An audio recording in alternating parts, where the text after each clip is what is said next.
TGS ఆర్టీసీకి సంబంధించి ఈరోజు సంఘ నాయకులందరూ ధర్నా చౌక్లో మహా దీక్ష ఉద్యోగులకు సంబంధించి మహా దీక్ష అయితే చేస్తూ ఉన్నారు.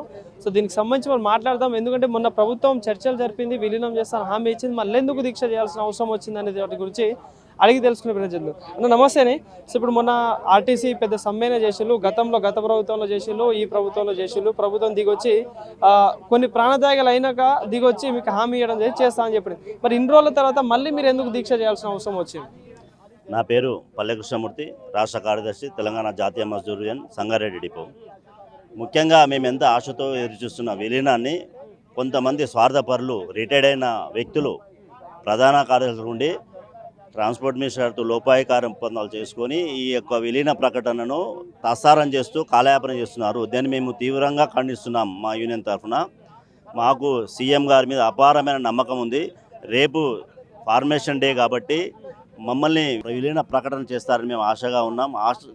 100% చేస్తారని ఎంతో ఆశతో ఉన్నాం. ముందు ఎన్నికలు జరిపినాకనే చేస్తామని చెప్పేసి మంత్రి గారు మాట్లాడుతూ ఉన్నారు. అంటే ఎట్లా చూడొచ్చు మరి వ్యాఖ్యలు?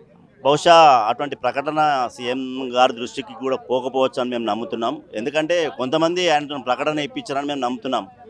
ఆల్రెడీ గవర్నమెంటు మిమ్మల్ని విలీనం చేస్తా అని చెప్పి అష్యూరెన్స్ ఇచ్చి రిటర్న్ ద్వారా కూడా ఇచ్చింది. కానీ ఏమైందో కొంతమంది దుష్టశక్తులతోటి ఇటువంటి ప్రకటనలు ఇప్పిస్తున్నారని మేము నమ్ముతున్నాం. మాకు ఇప్పటికైనా నమ్మకం ఉంది, రేపు మాకు ప్రకటన వస్తుందని తెలియజేస్తున్నాం. కొంతమంది యూనియన్ సంబంధించిన నాయకులే ప్రభుత్వం తప్పుదోవ పట్టిస్తా ఉన్నారు, కార్మికులకు అన్యాయం చేస్తా ఉన్నారని చెప్తా ఉన్నారు. సో ఏంటి అంత అవసరమైంది అట్లా చేయాల్సిన అవసరం? వాళ్ళకి విలీనం గవర్నమెంట్లో విలీనం చేస్తే యూనియన్లు ఉండవు, ఓన్లీ అసోసియేషన్స్ ఉంటాయి.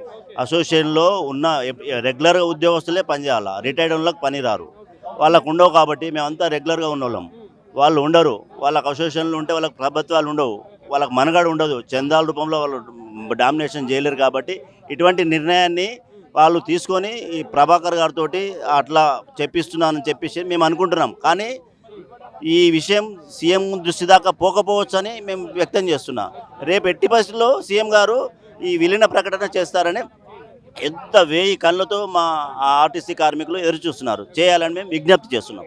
ఇప్పుడు అనేక పోరాటాలు చేస్తున్నారు, అనేక సమ్మెలు చేస్తూ ఉన్నారు, ప్రభుత్వం సానుకూలంగా స్పందిస్తామని చెప్తా ఉన్నారు. ఒకవేళ నిజంగా రేపు కనుక ప్రకటన రాకపోతే, మీకు అపాయింటెడ్ డేట్కి సంబంధించి ఎలాంటి శుభవార్త రాకపోతే ఏంటి మరి? మళ్ళీ ఏమైనా సమ్మె చేసే ఆలోచన ఉందా? రాకపోతే మా నాయకత్వం ఉంది, వాళ్ళు ఏ నిర్ణయం తీసుకుంటే మేమంతా ఫాలో అవుతాం. ప్రతి డిపోను సందర్శిస్తాం, కార్మికులను చైతన్యం చేస్తాం. మా రాష్ట్ర నాయకుడు కూడా ఇప్పుడు ప్రకటించి ఉన్నారు, రేపు ప్రకటన చేయకపోతే తదుపరి తేదీలో ఆమరణ నిరాహార దీక్ష చేయడానికి కూడా సిద్ధంగా ఉన్నాం. ఎట్టి పరిస్థితుల్లో ఆర్టీసీ వర్కర్లందరినీ ఉద్యోగస్తులుగా ప్రకటించాలని మా ఏకైక సిద్ధాంతం, మా యూనియన్ సిద్ధాంతం అదే.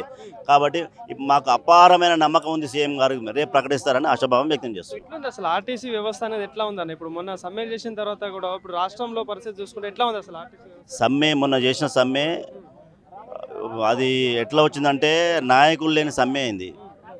అంటే ఎంత వర్కర్లు ఎంత నానా రకాలుగా ఇబ్బందులు, మేనేజ్మెంట్ తోటి ఇబ్బందులు పడ్డారో ఆ సమ్మె మాకు తెలిసిపోయింది. కాబట్టి గవర్నమెంట్ కూడా తెలిసిపోయింది, అరే ఇది వర్కర్ల నుంచి వచ్చింది, నాయకుల నుంచి కాదు కానీ తెలిసింది. కాబట్టి ఇప్పటికైనా దయచేసి రేపు ఫార్మేషన్ డే రేపు మీటింగ్లో మా యూనియన్ని విలీనం ప్రకటన చేయాలని ముఖ్యమంత్రి గారికి పదే విజ్ఞప్తి చేస్తున్నాం. అన్న నమస్తే. ఏంటి అంటే మొన్న విలీనం చేస్తాను ప్రభుత్వం హామీ ఇచ్చిన తర్వాత కూడా ఎందుకు మళ్ళీ ధర్నాలు చేయాల్సిన అవసరం ఏంది మరి? అన్న ప్రభుత్వం యూటర్న్ తీసుకున్నట్టు అనిపిస్తున్నది మాకు. ఎందుకంటే విలీనం చేస్తామని మాకు ముఖ్యమంత్రి గారు హామీ ఇవ్వడం జరిగింది.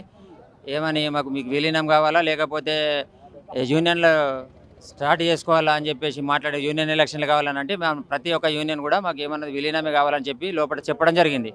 తర్వాత ఇప్పుడు ఎప్పుడైతే విలీన ప్రక్రియ స్టార్ట్ అవుతుంది అనుకుంటున్నామో, ఏది తెలంగాణ అవతరణ దినోత్సవం రోజు, ఆ రోజు నాడు మళ్ళీ యూటర్న్ తీసుకొని మళ్ళీ ఎలక్షన్లు కావాలని కొన్ని యూనియన్ నాయకులు డబ్బులు దండుకోవడానికో లేకపోతే ఏదో సాధించడానికో చేస్తున్నటువంటి కుట్రలో భాగంగా మా విలీన ప్రక్రియ ఆగిపోయేటట్టు కనిపిస్తుంది. కాబట్టి ఆ పొన్నం ప్రభాకర్ గారు మాకు ఏమని అనౌన్స్మెంట్ చేసారు మొన్న అంటే, మాకు ముందు ఎలక్షన్లు పెడతాం, ఎలక్షన్లలో గెలిచిన ప్రతినిధులనే తీసుకుపోయి మేము విలీన ప్రక్రియను స్టార్ట్ చేస్తామని చెప్పడం జరిగింది.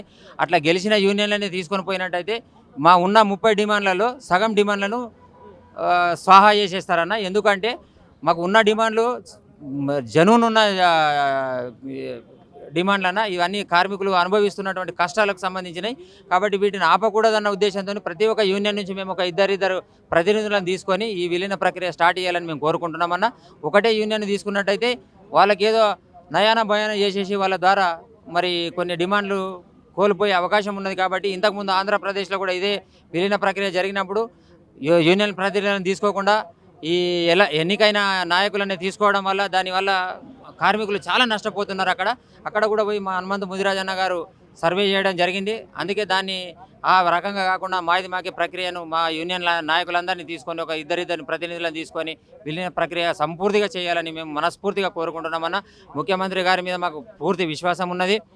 ఎందుకంటే తాను మాకు మేనిఫెస్టోలో పెట్టడం జరిగింది. ఎలక్షన్లలో కూడా మేము మద్దతుగా ఉన్న బస్సులో తిరిగే ప్రయాణికులకు కూడా మేము మోటివేట్ చేసేసి మా కాంగ్రెస్ ప్రభుత్వం రావాలని మా కోరికతో మేము చేయడం జరిగింది. కాబట్టి మాకు విశ్వాసం ఉన్నది ముఖ్యమంత్రి గారి మీద రేపు ఆ ప్రకటన చేస్తారు అని. మరి దానికి అడ్డుపడుతున్నటువంటి దుష్టశక్తులను కూడా మేము ఒక హెచ్చరిక చేయడం జరుగుతున్నది. ఈ వేదిక ద్వారా వారికి చెప్పడం జరుగుతున్నది, ఇట్లాంటి దుశ్చర్యలకు పాల్పడితే కార్మికులు మీకు ఉరికిచ్చి మరీ కొట్టే రోజులు దగ్గర పడ్డాయని మేము చెప్పడం జరుగుతున్నదన్న. అది ఒక 2-3 యూనియన్లు ఉన్నాయి. వాళ్ళందరి గురించి కార్మికులకు ప్రతి ఒక్కరికి తెలుసు. వాళ్ళు నిలబడితే కూడా మేము గెలవలేమని కాదన్న. టీజేఎం పక్క ఒక రికగ్నైజ్డ్ యూనియన్ అవుతుంది. అయినప్పటికీ మేము ఏమనుకుంటున్నామంటే ఒకటే యూనియన్తో పోతే మా మీద ప్రెషర్ కూడా ఎక్కువ ఉంటుంది ప్రభుత్వం. కాబట్టి ప్రతి యూనియన్ నుంచి పోతే మాకు అందరికి ప్రక్రియ సంపూర్తిగా జరుగుతుందని మేము మనస్ఫూర్తిగా కోరుకుంటున్నామన్న. ముఖ్యమంత్రి వారికి మేము చేతులెత్తి నమస్కరించి చెప్తున్నాము, అయ్యా మీరు మాకు ఇచ్చిన హామీని నిలబెట్టుకోండి. మేము కొత్తవి మేము అడగటం లేదు. మా విలీన ప్రక్రియలో మాకు విలీనం చేసినట్టయితే రేపు తెలంగాణ అవతరణ దినోత్సవంతో పాటు ఆర్టీసీని కూడా మీరు కాపాడిన వాళ్ళు అవుతారు. మీకు మేము ఎప్పటికీ రుణపడి ఉంటామని మేము మనస్ఫూర్తిగా కోరుకుంటున్నామన్న.